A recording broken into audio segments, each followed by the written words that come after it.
Selamat malam.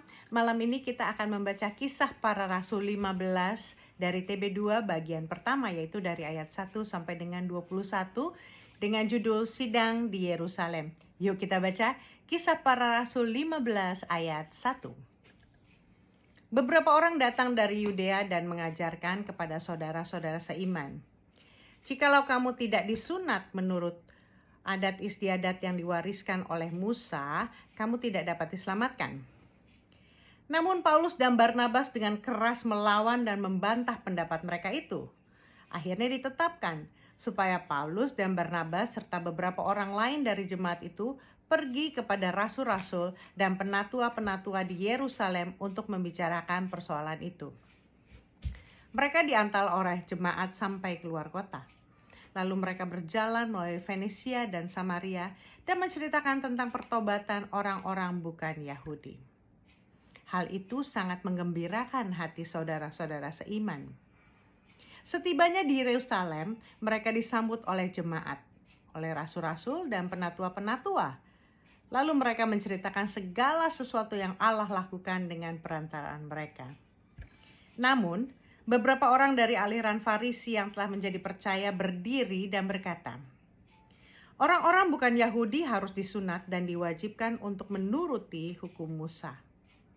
Lalu bersidanglah rasul-rasul dan penatua-penatua untuk membicarakan persoalan itu. Sesudah berdebat beberapa waktu lamanya, berdirilah Petrus dan berkata kepada mereka, "Saudara-saudara, kamu tahu bahwa sejak semula Allah memilih aku dari antara kamu supaya dengan perantaraanku bangsa-bangsa lain mendengarkan berita Injil dan menjadi percaya.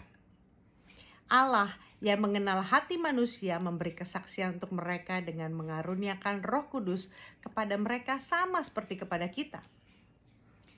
Dan Ia sama sekali tidak membeda-bedakan antara kita dengan mereka sesudah Ia menyucikan hati mereka oleh iman. Kalau demikian, mengapa kamu mencobai Allah dengan meletakkan pada tengkuk murid-murid itu suatu gandar yang tidak dapat dipikul, baik oleh nenek moyang kita maupun oleh kita sendiri? Sebaliknya kita percaya bahwa melalui anugerah Tuhan Yesus kita diselamatkan sama seperti mereka juga." Terdiamlah seluruh umat itu. Lalu mereka mendengarkan Barnabas dan Paulus menceritakan segala tanda dan mujizat yang dilakukan Allah dengan perantara mereka di antara bangsa-bangsa lain.